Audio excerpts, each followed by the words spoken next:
अस्सलाम वालेकुम नाज़रीन, प्रोग्राम एग्री बिज़नेस के साथ मैं हूं आपका मेज़बान डॉक्टर अमजद बुखारी। नाज़रीन, हमारी ज़राअत जिसको हम अपनी मईशत की रीढ़ की हड्डी कहते हैं, हमारे लिए रोज़गार और अफरादी क़ुव्वत को संभालने का भी बड़ा ज़रिया है। रोज़गार का एक बड़ा हिस्सा इसी शोबे से हासिल होता है। लोग जो दही इलाकों में रहते हैं वहाँ उनको खुराक भी वही दही इलाके पूरी करते हैं, और बहुत सारी ऐसी बेरोज़गारी जो छुपी हुई है कि अगर वो लोग शहरों में हों तो हर आदमी को काम चाहिए होगा, लेकिन देहात में जहाँ 1 एकड़ पर 1 आदमी चाहिए वहाँ 10 लोग भी काम कर रहे होते हैं, तो वो सारे रोज़गार पर अपना कहलाते हैं और रोज़गार का हसूल उनका वही 1 एकड़ बन जाता है।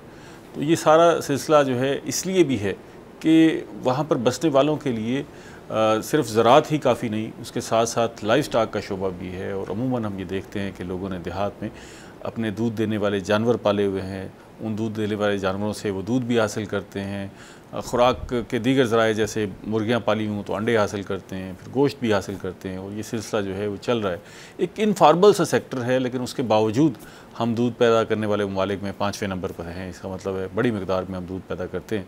हमारा ये दूध जो है वो क्या लोगों को पीने के लिए भी मुयस्सर है, नहीं है, ये सारे बड़े अहम मामलात हैं। और आजकल एक बड़ा इशू जो है वो उभर कर सामने आया है कि हुकूमत इस सेक्टर को फार्मलाइज़ कर रही है, और इसको इस तरह फार्मलाइज़ कर रही है कि इसमें कुछ ऐसे कवानीन लागू किए जा रहे हैं जिससे आप खुला दूध बेचना आपके लिए मुश्किल हो जाएगा, और इन जानवरों को रखना शायद आपके लिए मुश्किल हो जाएगा। और कॉरपोरेट सेक्टर को लाना चाह रही है जिससे इस सारी शोबे को एक फार्मल सेक्टर बनाना चाह रही है। वो क्या ठीक कदम है, उसके क्या फ़ायदे होंगे, नुकसान होंगे, और क्या ऐसा तो नहीं कि इस सारे इक़दामात से हमारे जो दूध देने वाले जानवर हैं वो हमसे छिन जाएंगे, अच्छे जानवर छिन जाएंगे और लोगों से रोज़गार छिन जाएगा।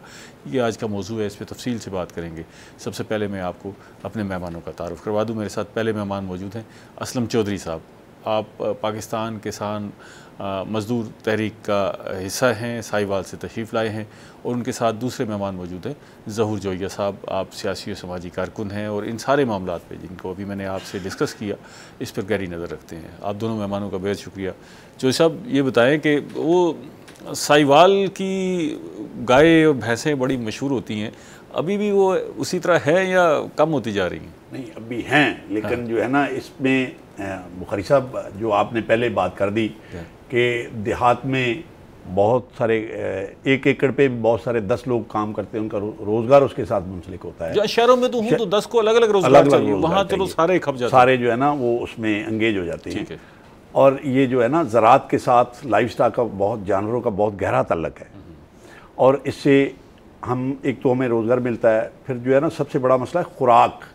जो जानवरों से हम गोश्त हासिल करते हैं, ठीक है, और दूध हासिल करते हैं, ठीक है। और जो अभी ये 3-4 साल से पिछले से काम शुरू हुआ है कि आप दूध को जो है ना वो डब्बे में बंद करके हम बेचेंगे, इसमें जो है ना कॉरपोरेट सेक्टर और हमारी मौजूदा गवर्नमेंट ये भी इस पे जो सब डिटेल से बात करते हैं कि ये आखिर है क्या और इसके नुकसानात क्या हैं, कोई फ़ायदा भी है, फ़ायदा है तो क्या है, उस पर बात करते हैं। लेकिन मैं आपसे ये जानना चाहूँगा, क्योंकि आप किसानों की नुमाइंदगी करते हैं और वो काश्तकार जिनके पास जो है ज़मीन भी है और साथ साथ लाइफ स्टॉक भी है और दूध देने वाले जानवर भी हैं, आप क्या समझते हैं कि ये जिस इस वक्त ये दौर है इसमें लोगों का रुझान इन जानवरों की तरफ बढ़ रहा है, कम हो रहा है? आप बतौर किसान क्या महसूस कर रहे हैं? मैं ये महसूस करता हूँ कि जो है ना हमारी कंपनियां या कॉरपोरेट सेक्टर जो है ना वो दूसरी नस्ल की गाय जो है या भैंस तो खैर जो है ना वो बहुत कम है, गाय पे ज़्यादा जोर है जी।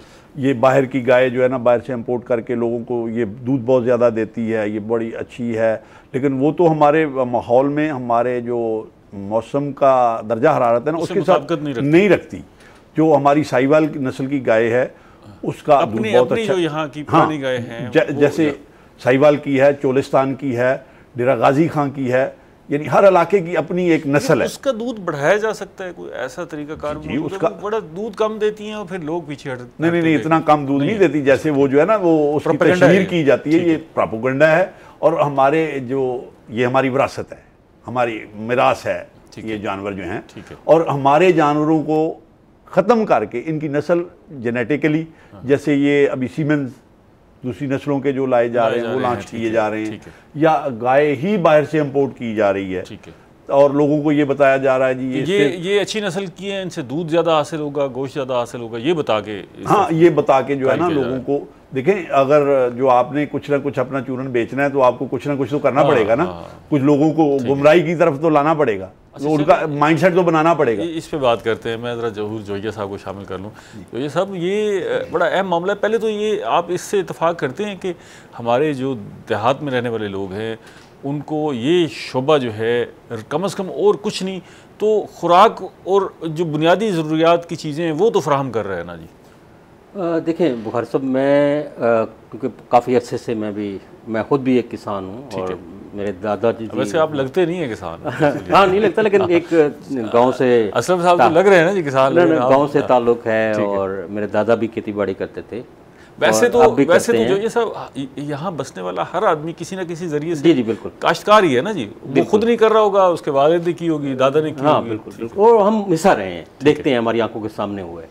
यानी मैं अक्सर ये कहता हूँ कि देखें कि हमारे यहाँ, हमारे जैसे मुल्कों में, हम तो तरक्की पजीर ममालिक है या हम सब कॉन्टिनेंट की बात करते हैं, हमारे यहाँ जो ज़राअत है ना वो एक ज़िंदगी है। ठीक है। और अगर हम यूरोप या अमेरिका की बात करते हैं जहाँ पे इंडस्ट्रियलिस्ट ज़राअत होती है, उनके यहाँ होगी मशीनी ज़राअत होती है, यानी लोग नहीं होते काम करने के लिए, खेत मजदूर नहीं होते, किसान नहीं होते, वो कंपनियाँ करती हैं। लेकिन हमारे यहाँ जो ज़राअत होती है वो एक ज़िंदगी है जिससे बहुत सारे लोग जुड़े होते हैं।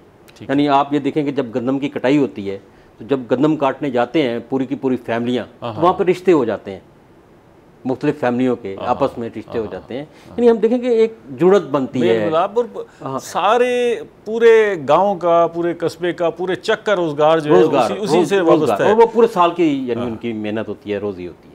तो मैं ये इसलिए कहता हूँ कि ये ज़िंदगी है।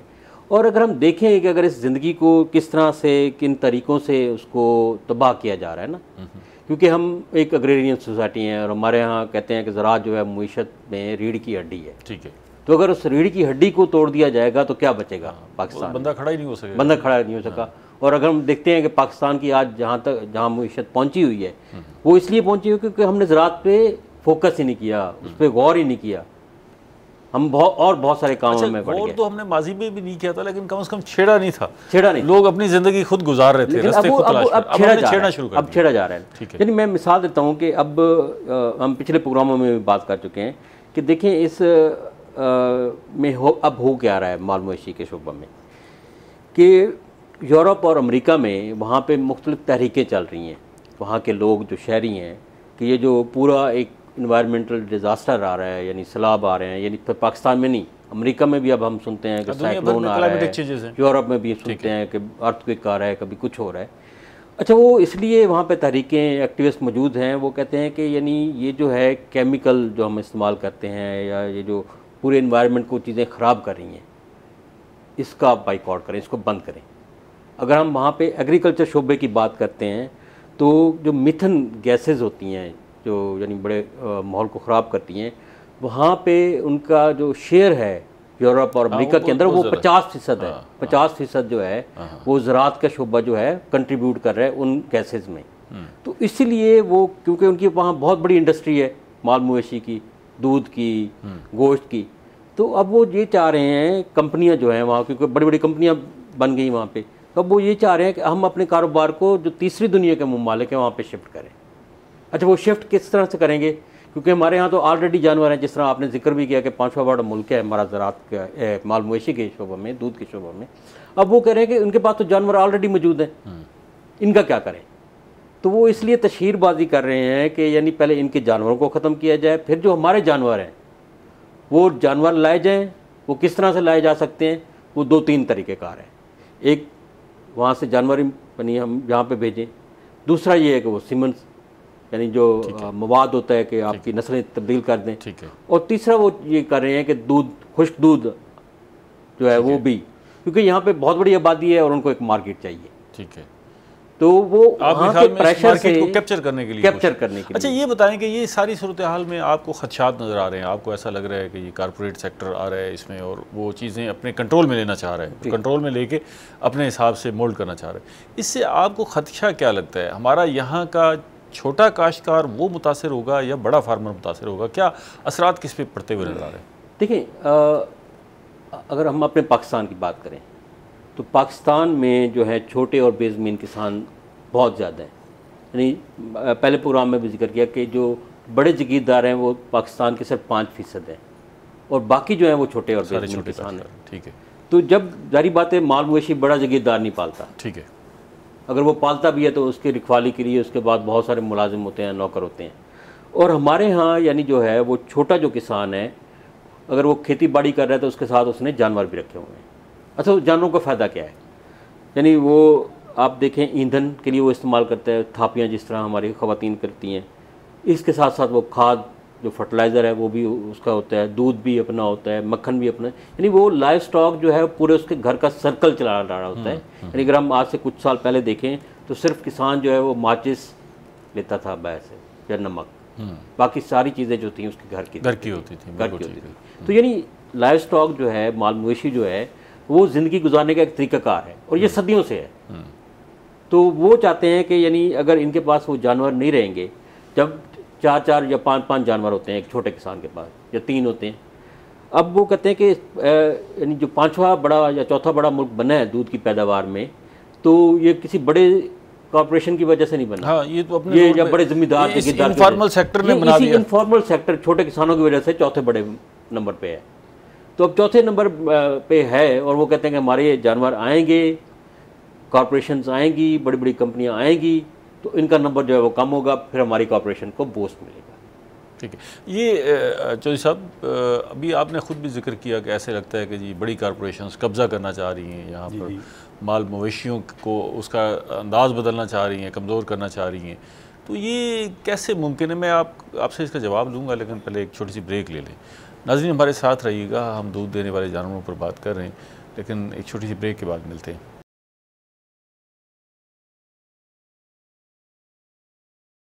वेलकम बैक नाज़रीन, हम दूध देने वाले जानवरों पर बात कर रहे हैं, माहिरीन हमारे साथ मौजूद हैं। चौधरी साहब, मैंने आपसे भी एक सवाल किया था कि ये आखिर कॉर्पोरेशंस आपको कैसे खदशा है कि ये इस सारे सिस्टम पर, इस हमारा जो निज़ाम है इस पर कब्ज़ा कर लेंगी, और अगर कब्ज़ा कर लेंगी तो इससे काश्तकार किस तरह मुतासर होगा? फिर भी ये जानवर तो उसी के पास होने, निज़ाम भी उसी ने चलाना है, पैसा भी उसी ने कमाना है, मुतासर कैसे होगा?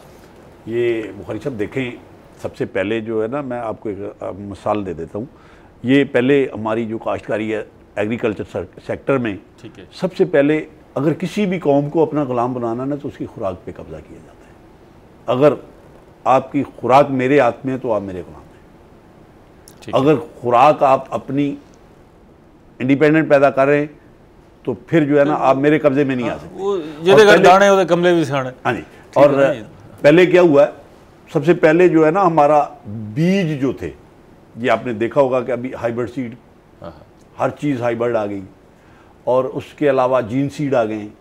हमारी कॉटन इंडस्ट्री कैसे तबाह हुई? कॉटन इंडस्ट्री हमारी जो है ना, हमारे अपने जो बीज थे वो ख़त्म हो गए, जीन सीड आ गए, और उसने हमारे जो अभी देखें, अभी एडवांस जो है ना वो काश्त होती है कॉटन की, जो उसका मौसमी है वो नहीं काश्त होती। अगर करता है तो वो उसमें उसको नुकसान होता है, उसमें वो बेमौसमी करता है तो फिर फ़ायदा होता है, फिर उसको फ़ायदा होता है।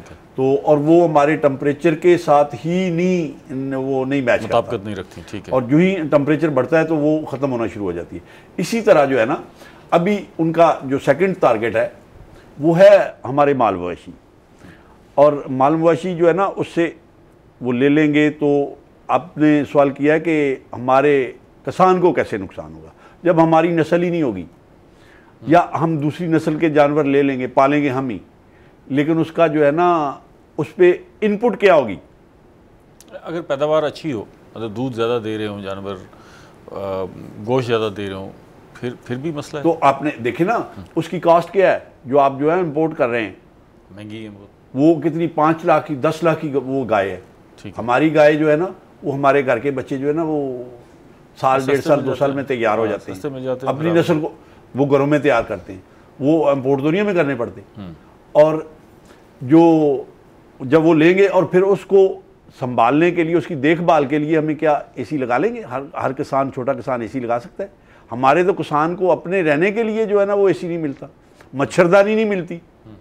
तो बाकी बात जो पैक्चराइज दूध की है, देखिए सबसे बड़ी बात है कि दूध जो है हर इंसान की ज़रूरत है, और पानी हम अपनी आवाम को साफ़ दे नहीं सकते।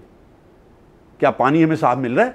नहीं मिल रहा कि आप जो है बुखारी साहब आप नहीं देखते तमाम बस्तियों में हम दूध की तरफ चले गए और पानी को हमने छोड़ दिया है और दूध की तरफ बढ़ रहे हैं। और मैं ये बात कहता हूँ, फिर हमारी गाय का दूध जो है उससे मक्खन भी अच्छा निकलता है, पीने में भी उसका जायका बेहतर है, और जो उसका है वो तो उससे तो बेहतर है। आप जो है ना जो कुदरती पानी है हमारे वो पी लें, ज़मीन का पानी आप देख लें। अगर एक आदमी को किसी को जो है ना वो कोई ऐसा जैसे ये नींद बेहोशी आ जाती है, ब्लड प्रेशर लो हो जाता है, मैं कहता हूँ उसको पानी का एक बंदे को सादा गिलास पिला दें तो वो उस दूध से बेहतर है। तो मैं ये कहता हूँ जो वैसे भी जो दूध में हम ये कहते हैं जी खालिस दूध नहीं है, तो उसमें मिलावट तो पानी ही होता है ना जी, ज़्यादा पानी होता है। अच्छा, अगर वो साफ पानी मिला हुआ तो फिर तो कोई हर्ज नहीं है। मैं कहता हूँ पानी साफ हो जाए तो दूध तो ऑटोमेटिक साफ हो गया। अगर आलूदा पानी मिला हुआ है तो वो दूध भी आलूदा हो गया, उसके नुकसान होंगे। और इसके अलावा जो कंपनियां तो उसमें बहुत सारे केमिकल शामिल करती हैं। देखें दूध की टोटल जिंदगी कितनी है, 4 घंटे। अगर आप एक भैंस का दूध निकालते हैं महीने पे ले जाती हैं तो वो उसको महीनों पे 6 मंथ पे ले जाती है। पहले लेबल उसमें 3 मंथ का लगता है, जब वो एक्सपायर होता है तो आपके स्टोर से उठा के ले जाएंगे, दोबारा उस पर लेबलिंग ही होगी। और वो कैसे कह सकते हैं कि ये नुकसानदेह नहीं है और खुला दूध नुकसानदेह है? मैं ये बात आपको चैलेंज से करता हूँ, पाकिस्तान मेडिकल एसोसिएशन है, उसका कोई नुमाइंदा आ जाए मेरे साथ बैठ जाए, और किसी कंपनी का कोई आ जाए जो कहता है ना कि वो बड़ी तशहीर होती है कि ये खुला दूध, जरासीम से भरपूर गंदा दूध और पैस्चराइज दूध सेहत के लिए महफूज। और जो मैं ये कहता हूँ कि मैं ये चैलेंज करता हूँ, मुझे 5 लोग दे दें, डिफरेंट एजेस और वो नस्ल भी, मर्द औरत, और मैं उन 5 लोगों की देखभाल करूँगा 5 साल तक। 5 साल तक मेडिकल एसोसिएशन रख ले, उनका बेसिक मेडिकल करवा के चल पड़े, और उसके बाद 5 साल के बाद देख लें किसमें बीमारियां ज्यादा है, किसके नुकसान ज्यादा है, उसका कंपैरिजन कर लें। अच्छा, और हम सदियों से जो है ना, देखें आज तो नहीं हमने खुला दूध शुरू किया, आज से कितने हजारों साल पहले से पी आ रहे हैं। तो उस वक्त तो बीमारियां बहुत कम थी। जब से ये बंद दूध आया ना, ये तो मेरा ख्याल 80 के बाद शुरू है, और उससे बीमारियां भी बढ़ी हैं। पहले हमने तो कैंसर का नाम नहीं सुना था, अभी हम कैंसर भी सुनते हैं।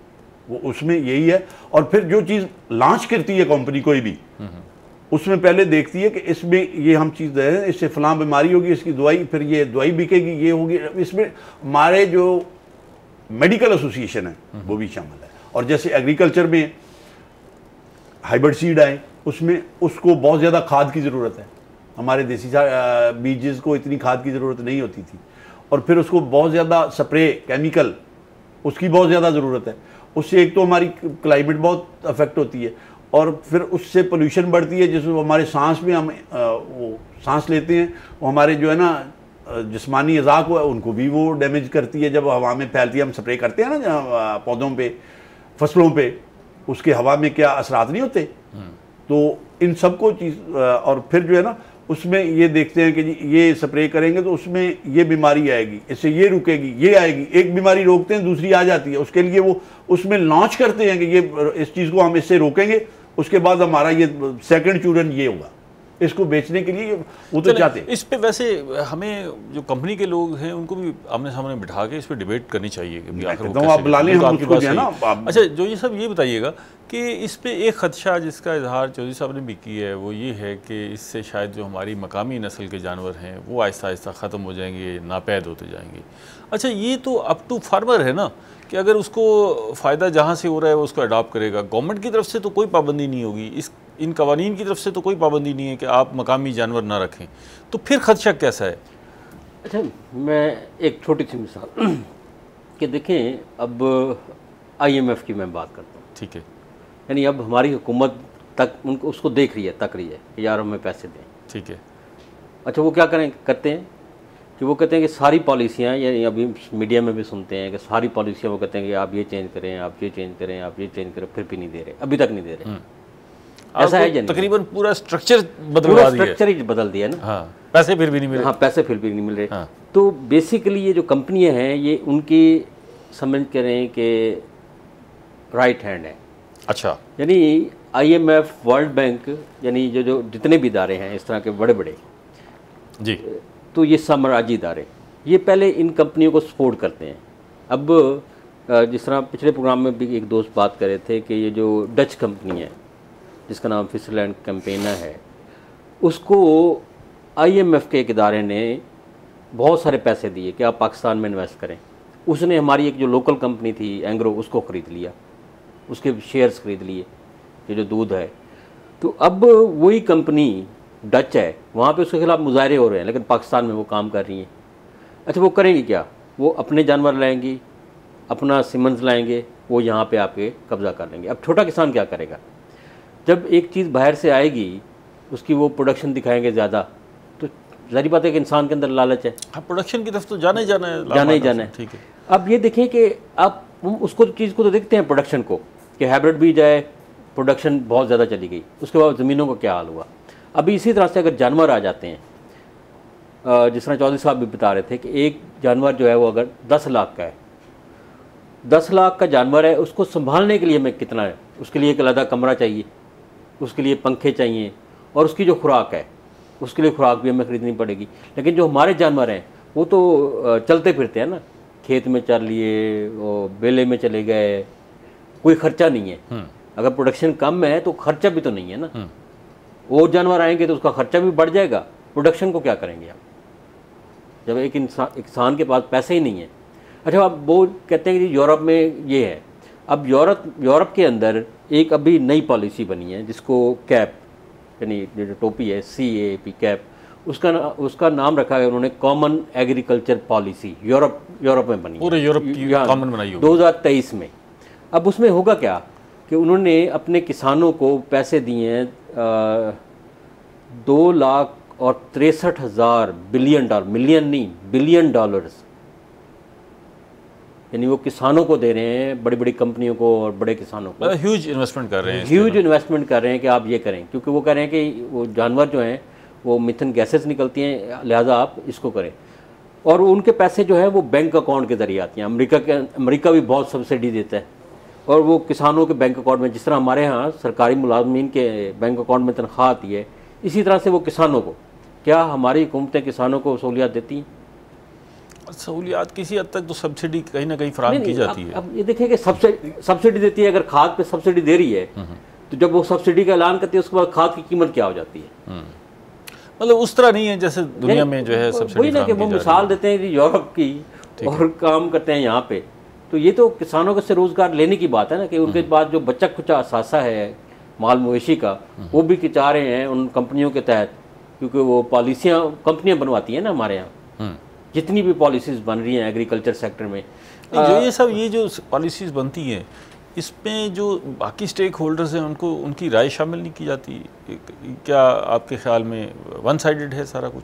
ये वन साइडेड है। मैं एक मिसाल देता हूँ कि पाकिस्तान किसान मजदूर तहरीक ने 2016-15 के अंदर सीड लॉ एक आया, ठीक है, उस पर पाकिस्तान किसान मजदूर तहरीक ने एक पटिशन दायर की हाई कोर्ट में, और हाई कोर्ट ने कहा, यानी वो एक कानून, यानी जो हम कहते हैं प्रोविंशियल ऑटोनॉमी, सूबाई खुदमुख्तारी, उसमें ये था कि यानी सूबों को इख्तियार था इसकी पॉलिसी बनाने के लिए कि बीज कंपनियों के पास जाना चाहिए या किसानों के पास रहने चाहिए। जब हमने पटिशन दायर की तो KP असम्बली को भी हमने खत लिखा, पंजाब को भी लिखा, सिंध को भी लिखा, और एक हमारे थे साथी, उनको भी खत लिखा जो सेनेटर थे उस वक्त। उन्होंने ये कहा कि नहीं, ये सूबाई इख्तियारात तो हैं, लेकिन उस मौके पे क्योंकि कंपनी का प्रेशर था, उन्होंने कहा नहीं, ये नेशनल सतह पे होगा फैसला, क्योंकि कंपनियों का प्रेशर था, ठीक है, और IMF का, वर्ल्ड बैंक का भी प्रेशर था कि नहीं, जो हम चाहते हैं वही होगा। ठीक है, इस पर मज़ीद बात करते हैं, एक ब्रेक लेते हैं। नाज़रीन हमारे साथ रहिएगा, मिलते हैं एक छोटी सी ब्रेक के बाद।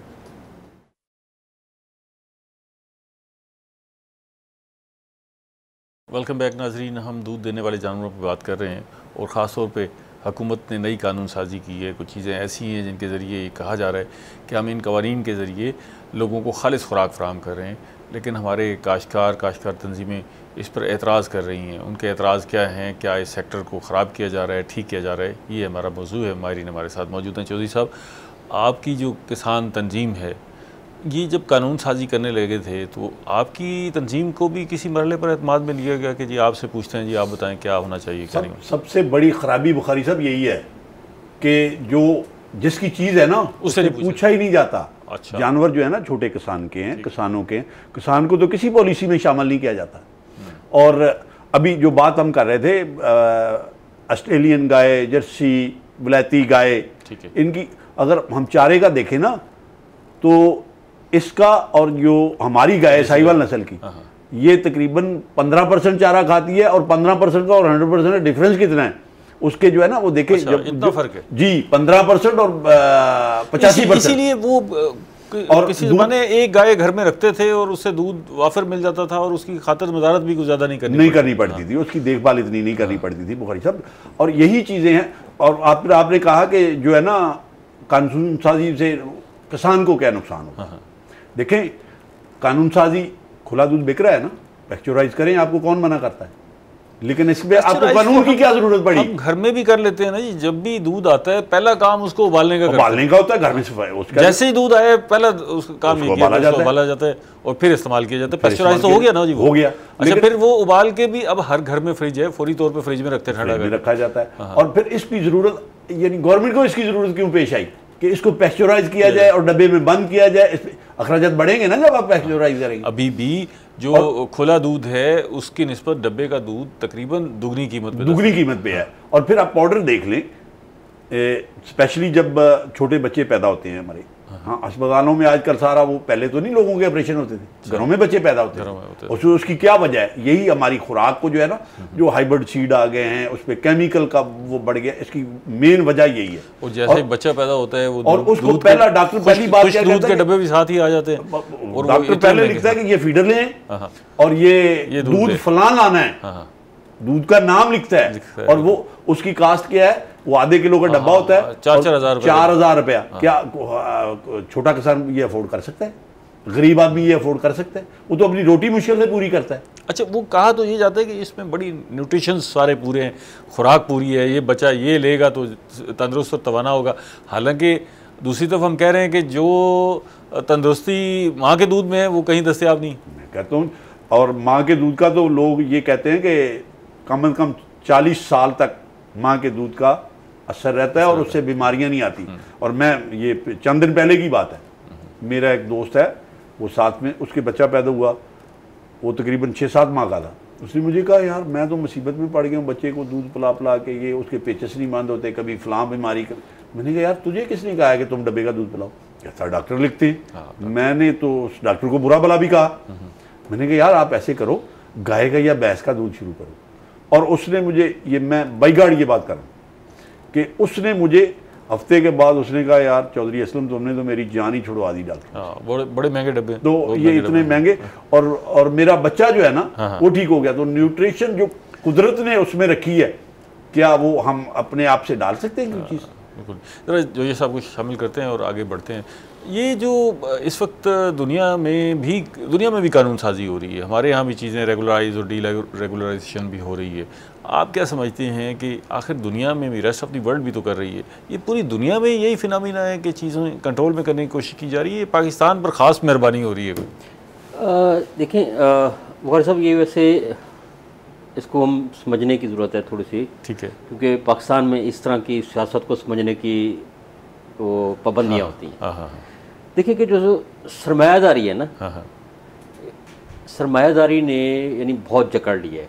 ठीक है, कहीं ये नहीं है कि पाकिस्तान में, पाकिस्तान के बाहर के ममालिक को भी, और ख़ास तौर पे तीसरी दुनिया पे वाज़ेह नज़र आती है।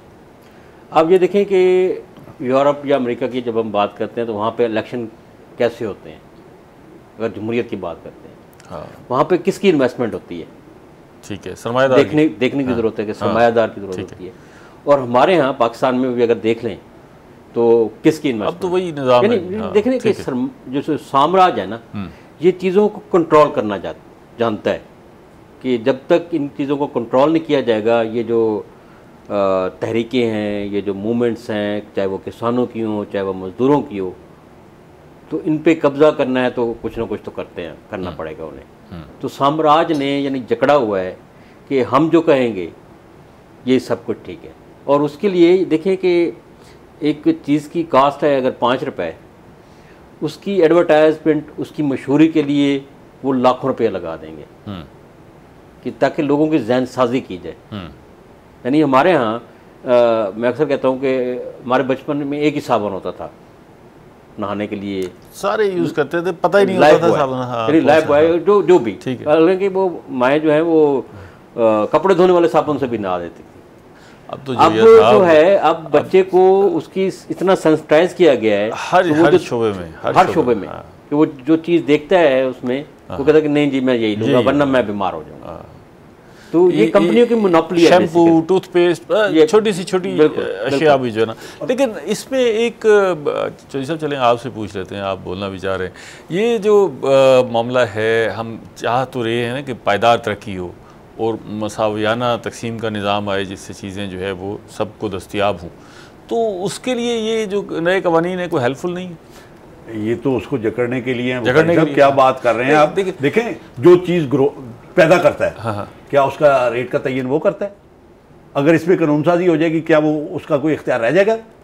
और किसी अच्छा, अगर ये तयन करना हो तो फिर सारी चीज़ों का कर दिया जाए। मतलब ये तो नहीं है कि आप कोई खास चीज़ उसका तयन कर दें, बाकियों को आज़ाद छोड़ दें।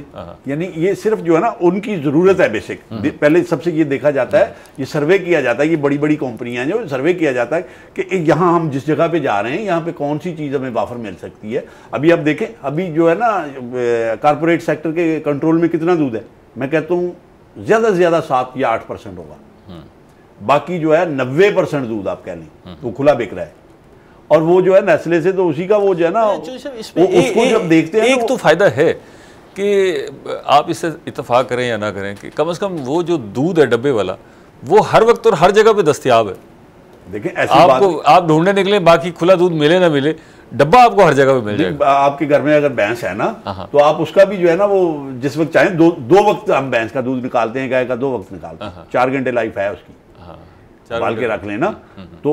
और जो ज़रूरतमंद है वो भी ले ले तो वो भी उसको 4-6 घंटे तो स्टोर कर सकता है। आजकल तो फ्रिज का दौर है, उसमें जो है ना वो लोग ये ऐसी बात नहीं। कुछ अर्सा कबल लेकिन ऐसी शॉप्स भी आ गई थी जो खुला दूध बेच रही थी और वो भी हर वक्त दस्तयाब था। मतलब उसको हाँ ऐसी हैं, 24 आवर होता है, ठंडा फ्रिज रखते हैं, फ्रीजर में रखते हैं, आप जब मर्जी शॉप पे जाएं और उससे सस्ता मिलता है।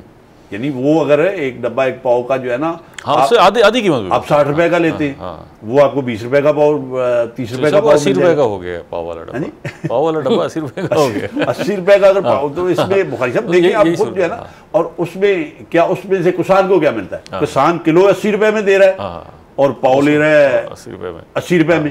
तो क्या ये कंट्रोल फिर किसान का रह गया? और इसके अलावा जो है इसके साथ बहुत सारे औरतों का रोजगार बहुत बड़ा जो है ना वो मुंसलिक है।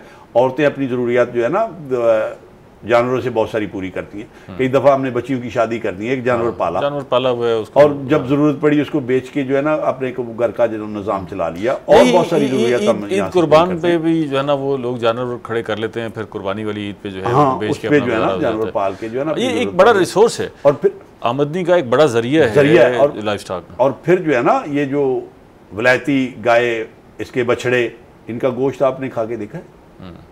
और साहिवाल नस्ल के बछड़ों का या हमारे तलागंग के थे उनका खा के देखा? हमारे यहाँ जो आपको फर्क नजर आएगा तलागंग के जानवर जो है देहात की शादी में जो गोश्त, बड़ा गोश्त पकता है कटे का या बछड़े का, जो गोश्त पकता है वो कमाल होता है, कमाल होता है। और मैं आपको एक मिसाल बताता हूँ, मुर्गी की बता देता हूँ, ब्रायलर की।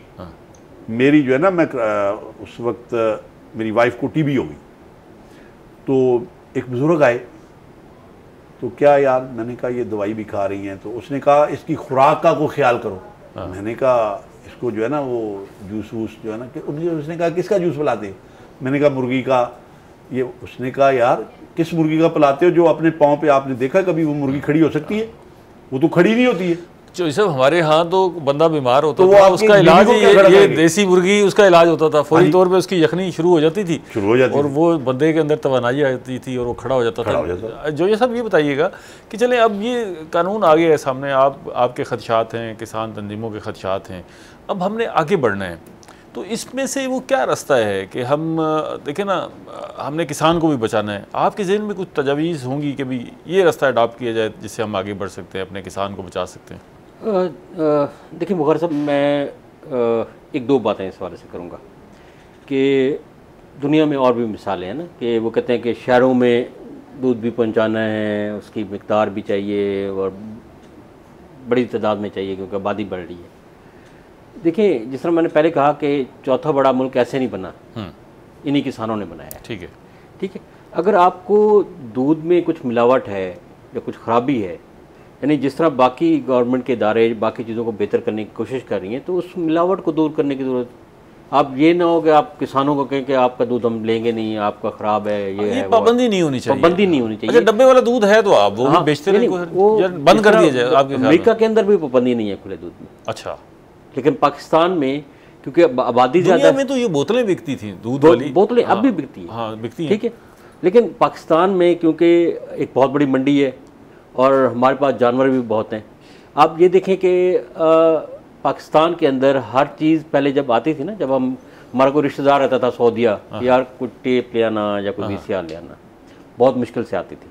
ठीक है, यानी हम फिल्में भी छुप छुप के देखा करते। ठीक है। अब क्या है कि यानी ये जो WTO है, इससे यानी बाहर की चीज़ें आ रही हैं, हमारे यहाँ तो कोई प्रोडक्शन ही नहीं होती, हम कुछ इंडस्ट्री नहीं है। तो अब ये देखिए वो कितनी चीज़ें आ गई। अब हर घर में इस तरह की बहुत सारी चीज़ें होंगी टेक्नोलॉजी की, लेकिन हमारी जो कुदरती चीज़ें, इनमें एक मिसाल देता हूँ कि हमारे कॉस्ट ऑफ प्रोडक्शन इतनी बढ़ा दी है कि अब सोचता है किसान कि क्या करें। यानी मुझे याद है कि मुजफ्फरगढ़ में एक दूध की बोतल हुआ करती थी, यानी वो अपनी कोई बलोच साहब थे, उनकी बोतल थी और लोग बड़े शौक से पीते थे उससे। और तब वो मिलती थी मतलब 2 रुपये या 3 रुपये की, और कोला जो है यानी जो कोल्ड ड्रिंक्स है वो मिलती थी तब 7 रुपये की। ठीक है, और लोग बड़े शौक से पीते थे उस दूध की बोतल को। खा लेते, 100 रुपये की हो गई है दूध, अब वो 100 रुपये की हो गई है और वो जो है 50 की हो गई। अब ये देखें इसके पीछे सियासत क्या है कि कंपनियां ये चाहती हैं कि इनकी कॉस्ट ऑफ प्रोडक्शन इतनी बढ़ा दी जाए कि पाकिस्तान के यानी किसानों की ज़राअत के हवाले से, कि हमारी चीज़ें उनको सस्ती लगें। ठीक है, ये देखें इसके पीछे सियासत क्या है। ठीक। अच्छा, अब आपकी राय ये है कि ये जो कवानीन हैं सख्त किए गए हैं, जिसमें खुले दूध को बेचने की ममानत की जा रही है, इसको ख़त्म किया जाए, इससे किसान का बिल्कुल इस्तेसाल हो रहा है। हमारे प्रोग्राम का वक्त ख़त्म हो गया है जी, मज़ीद इस पर बात करते और तशनगी तो रहती है, ज़ाहिर है ये ऐसा मौजूद है जितनी बात करते रहे ख़त्म नहीं होगा। नाज़रीन, हमने दूध पर बात की है, दूध देने वाले जानवरों पर बात की है। आप ख़ुद भी इसका जायज़ा ले रहे हैं कि क्या सूरत हाल बेहतर है। आप खुद फैसला कर सकते हैं कि खुला दूध बिकना चाहिए, नहीं बिकना चाहिए, कंपनियां कितना इस्तेसाल कर रही हैं। लेकिन हमारे माहिरीन की राय थी कि ये काफ़ी सारा इस्तेसाल हो रहा है और इसको बचना चाहिए। अगले प्रोग्राम तक इजाज़त दीजिए, अल्लाह ने के बाद।